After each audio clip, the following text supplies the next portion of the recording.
아담과 하와가 하나님이 금지하신 선악을 알게 하는 나무의 열매를 따먹었습니다. 그것 때문에 하나님께서는 그 사람들을 에덴에서 쫓아내시고 그룹들과 그리고 두루 도는 불칼을 두어서 생명나무의 길을 지키게 하셨습니다. 왜 하나님께서 영생하게 하는 이 생명나무의 열매를 먹지 못하게 하셨을까요? 하나님께서는 성경에 영생하는 것을 원하셨다고 기록하고 있습니다. 그런데 하나님께서 영생하게 하는 이 생명나무의 실과를 먹지 못하도록 금지하신 이유에 대하여 살펴보겠습니다. 하나님께서는 선악을 알게 하는 나무의 열매를 아담과 하와가 먹은 것 때문에 너희는 흙이니 흙으로 돌아가라고 육체의 죽음을 말씀하셨어요. 그런데 하나님께서는 동산 중앙에 있었던 선악을 알게 하는 나무의 옆에 있었던 생명나무 실과도 먹으면 영생할까 봐 금지하셨음을 말씀하고 있습니다. 하나님의 기준으로 하나님의 법으로 볼 때는 생명나무의 실과를 먹지 못하도록 금지하셔야만 하는 이유가 있을 것입니다. 그것에 대하여 이제 살펴보고자 하는 겁니다. 성경은 하나님은 첫사람 아담의 범죄로 말미암아 죄가 세상에 들어오고 죄로 말미암아 사망이 들어왔다고 말씀하고 있어요. 뿐만이 아니라 모든 사람이 죄를 범해서 사망이 모든 사람에게 이르렀다고 말씀하고 있습니다. 그리고 주님께서는 죄를 범하는 모든 사람들은 죄의 종이라고 말씀하고 있어요. 그러므로 죄가 세상에 들어온 것뿐만이 아니라 인간은 죄의 종이 되었다라는 거예요. 뿐만이 아니라 로마서 5장을 통해서 하나님은 아담의 범죄로 인해서 사망이 왕이 되게 되었다라고 말씀하셨어요. 그러나 한 의로운행이 바로 예수님의 그 십자가의 그 고난을 말씀합니다. 그것 때문에 많은 사람이 의롭다 하심을 받아가지고 생명에 이르렀다고 말씀하고 있어요. 뿐만이 아니라 죄가 사망 안에서 왕노릇 했다고 말씀하고 있습니다. 그러므로 이 죄와 사망은 바로 우리의 왕입니다. 뿐만이 아니라 우리를 부리는 종이라고 하는 거예요. 그래서 모든 사람들은 죄를 범하고 그리고 죽습니다.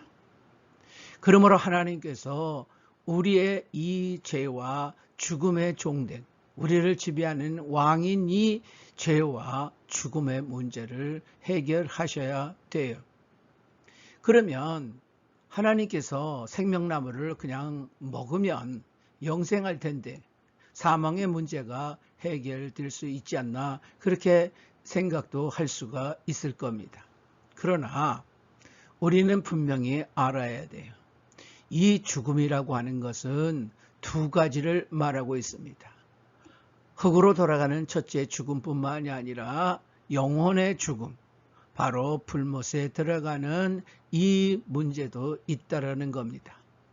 그러므로 단순히 생명나무의 실과를 먹어 영생하는 것은 바로 이것은 그냥 사람이 육체 가운데 영원히 살아있게 되는 거예요. 그런데 중요한 것은 바로 이 죄와 죽음 자체가 우리의 왕이라는 거예요.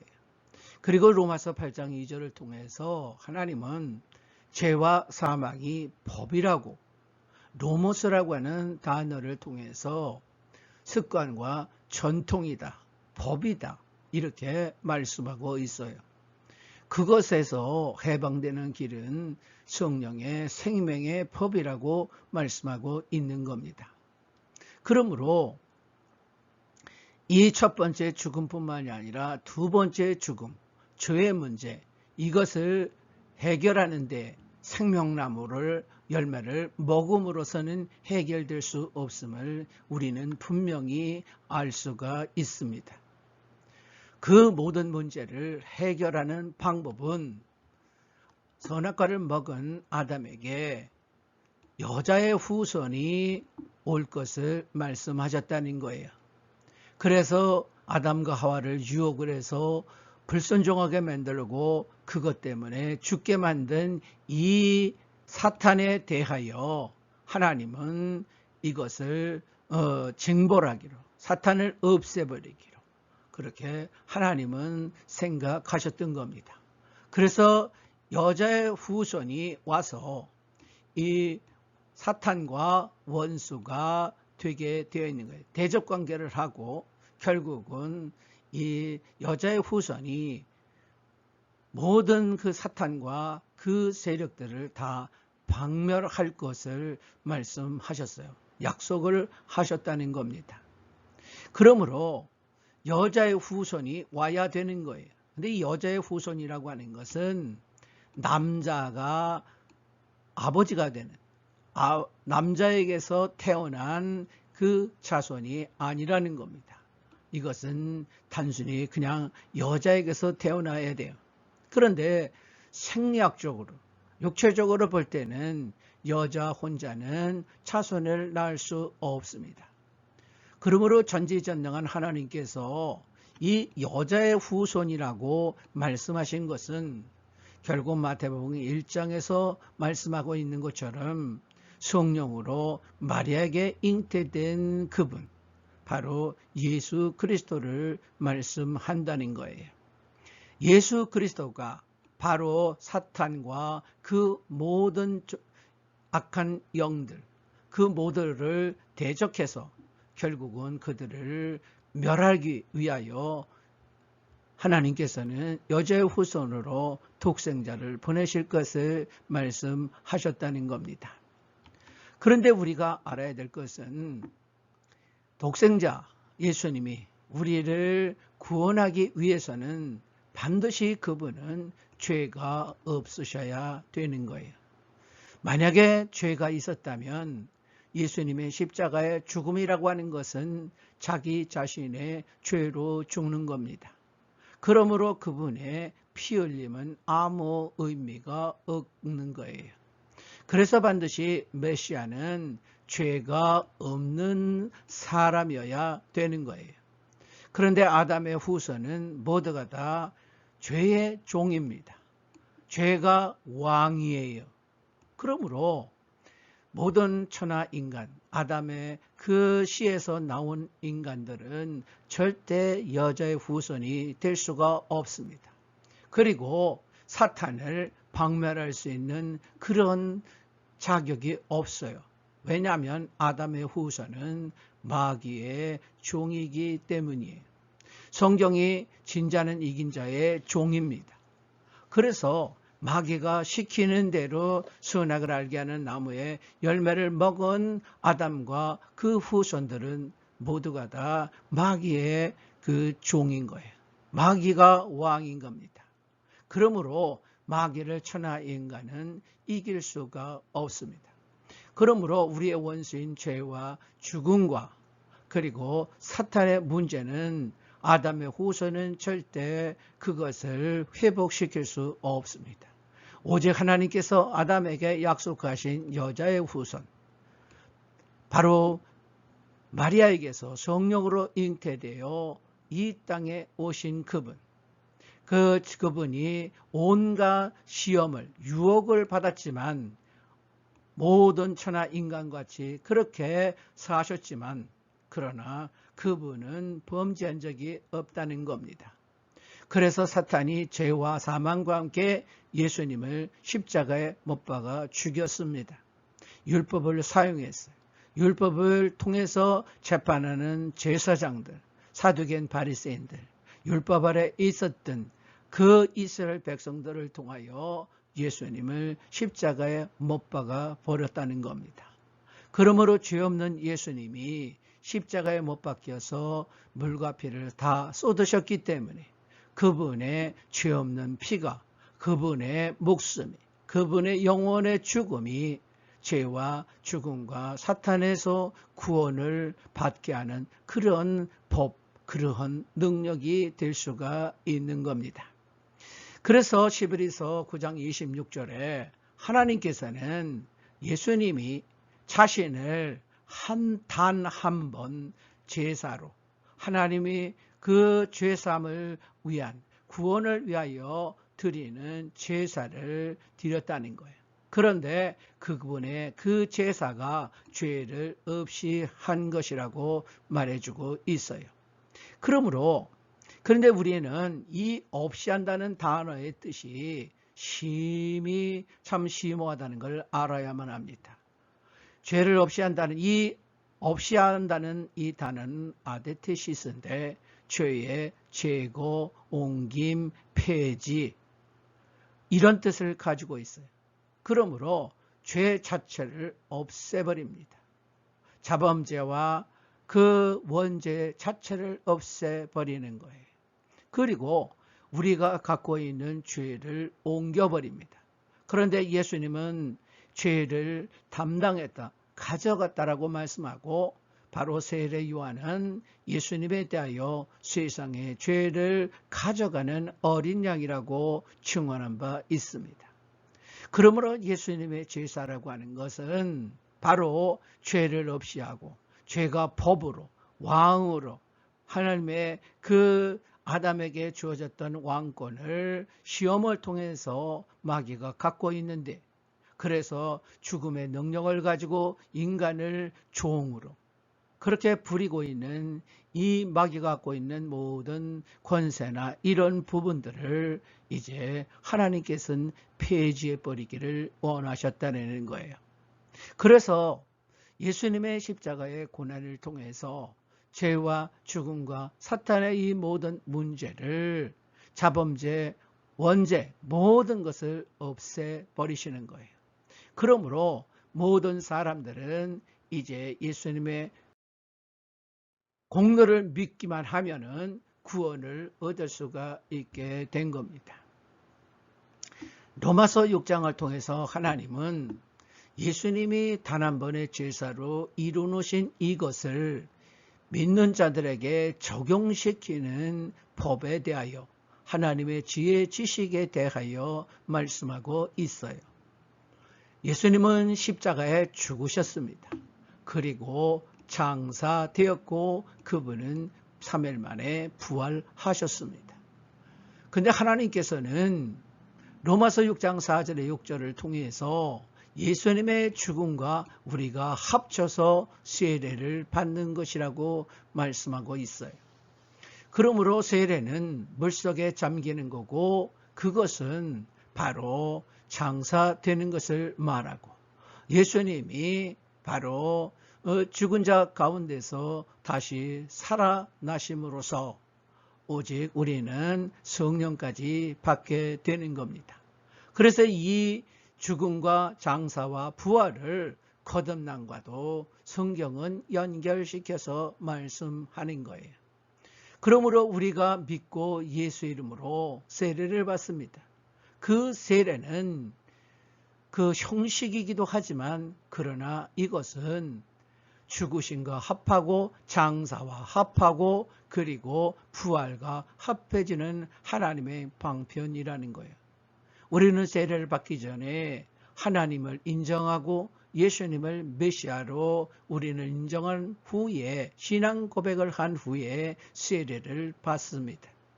그러므로 그 고백의 대가인 예수님과 연합이 이루어지고 세례받고 물속에서 일어날 때 예수님이 세례받고 물속에서 다시 일으킴을 받을 때 성령이 오셨던 것처럼 이 세례를 받음으로 예수님과 연합하고 그래서 중생과 함께 바로 성령이 부어지는 것들을 성경은 말씀하고 있어요.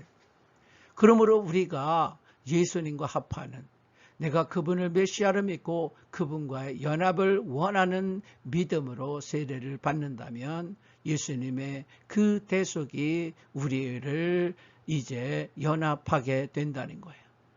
하나님은 이 세례와 관계되면서 말씀하시기를 옛사람을 말씀하고 있다라는 거예요. 옛사람이 예수님과 함께 십자가에 못 박히는 거라고 말하는 겁니다.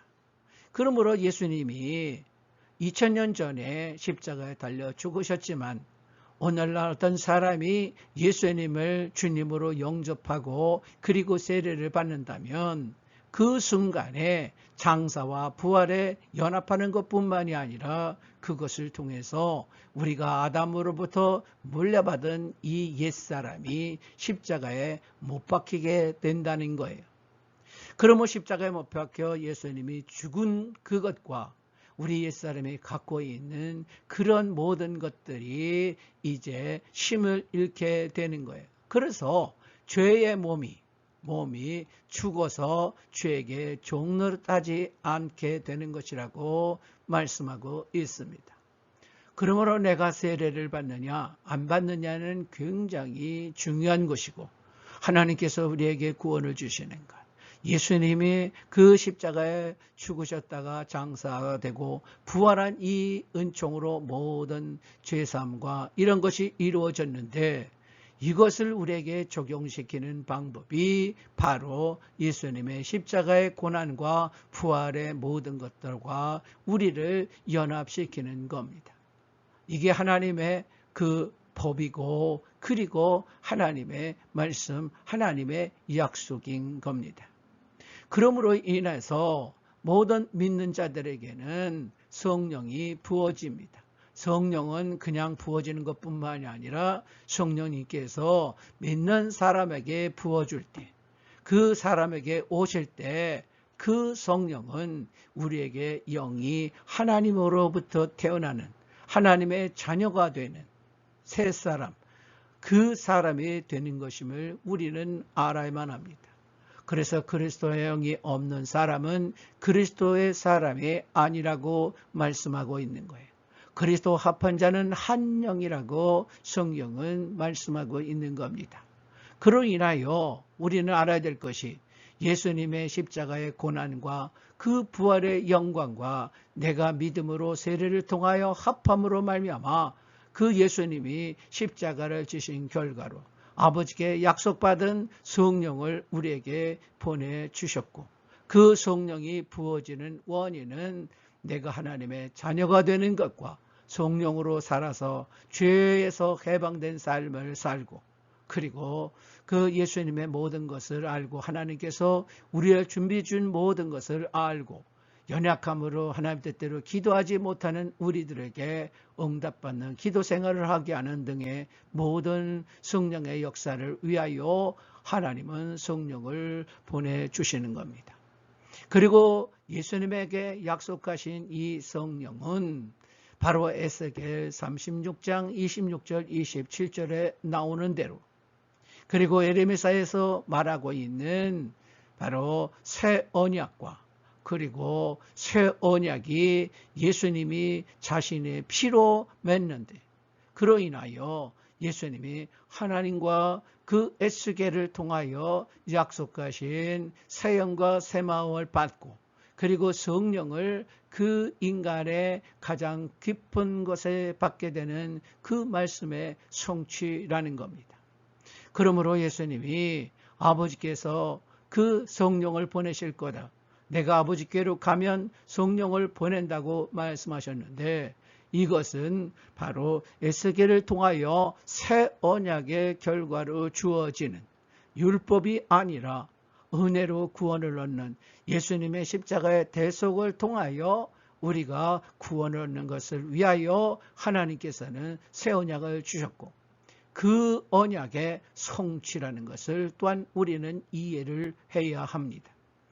옛사람은 그 사람으로서의 영과 마음을 가지고 있어요.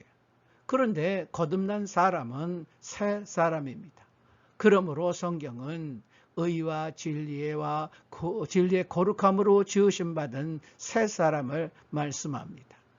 예수를 믿음으로 말미암아 그 거듭난 사람은 이전 것이 없는 완전히 새로운 피조물이 된다고 말씀합니다. 그리고 지식에도 새로워진다고 말씀하는 거예요. 뿐만이 아니라 새 영과 새 마음을 받고 그 새 영과 새 마음엔 성령이 계십니다. 그래서 에스겔을 통해서 새 영과 새 마음을 주고 그 속에 성령이 거하신다는 사실을 우리는 성경에 성령을 우리의 마음에 보내서 하나님을 아버지를 부른다. 예수님을 그리스도라 시인하게 된다는 사실을 우리는 알아야 하는 겁니다. 그래서 예수님을 믿으면은 성령을 받고 성령을 받은 사람은 요한복음의 3장에 있는 것처럼 바로 거듭난 사람입니다. 하나님의 자녀가 되는 거예요. 그래서 이 예수님을 믿는 자, 영접하는 자에게 주는 하나님의 자녀가 되는 권세는 요한복음 3장을 통해서 성령을 통해서 영이 거듭나고 그것으로 인하여 영생을 얻게 된다는 것을 우리는 알아야만 합니다. 그런데 이렇게 되는 모든 거기에 바로 인자가 들려야 한다고 하시는 주님의 말씀이 있는 거예요.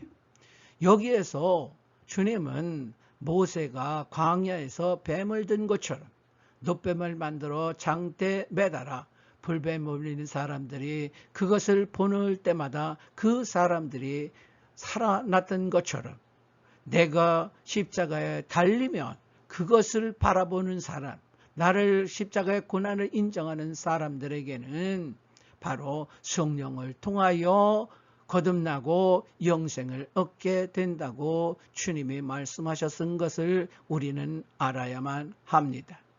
왜냐하면 우리가 이런 상태가 되지 않으면 하나님의 자녀도 되지 못합니다. 구원받을 수가 없다는 거예요. 영생을 얻을 수 없다는 것을 우리는 알아야만 합니다. 에베소 1장을 통해서 하나님께서는 모든 만물을 창조하기 전에 그리스도 하나님의 아들 메시아 예수 안에서 우리를 골라 택하셨고 그리고 하나님 앞에 거룩하고 흠이 없기를 원하셨어요. 그것을 위해서 우리를 미리 선택하셨습니다. 그리고 자신의 아들들이 되게 하셨어요. 하나님의 뜻은 거기에 있습니다. 우리를 하나님의 자녀로 삼는 것. 그것을 위해서 하나님은 우리를 하나님의 형상을 따라 모양으로 우리를 지으셨어요. 하나님의 형상인 아들 예수 그리스도. 그분을 닮은 존재로 창조하셨음을 우리는 알아야만 합니다.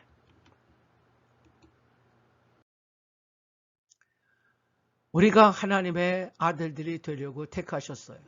그런데 그 과정에는 여러 가지 조건이 있고 그리고 그것은 분명히 성취되었고 앞으로 우리에게 완성될 거라는 사실입니다.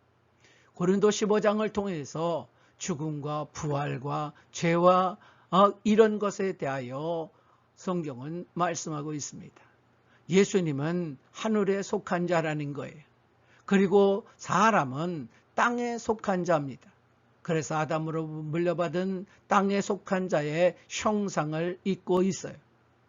그런데 분명한 사실은 하나님은 하늘에 속한 자의 형상을 입을 것을 말씀하고 있다는 겁니다. 하늘에 속한 자는 누구냐면 바로 예수 그리스도예요.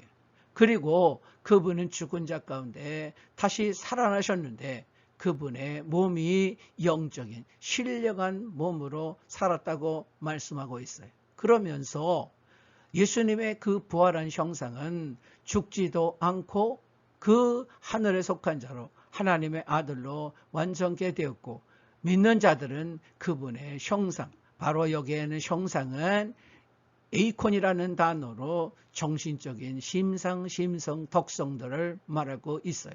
죄가 없는 예수님의 정신적인 면, 이것을 우리가 덧입게 된다는 거예요.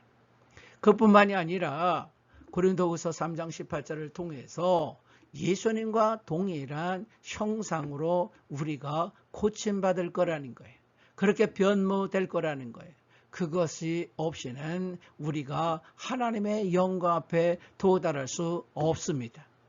그것을 위해서 성령을 보내시는 거예요. 성령으로 거듭날 뿐만이 아니라 우리가 하나님의 아들로 하나님의 형상을 본받아야 되는데, 그것은 바로 예수님의 형상으로 고침받는, 변화되는 그것이 있어야 된다는 거예요. 그 조건에 절대로 그것을 행하시는 분이 바로 성령이세요.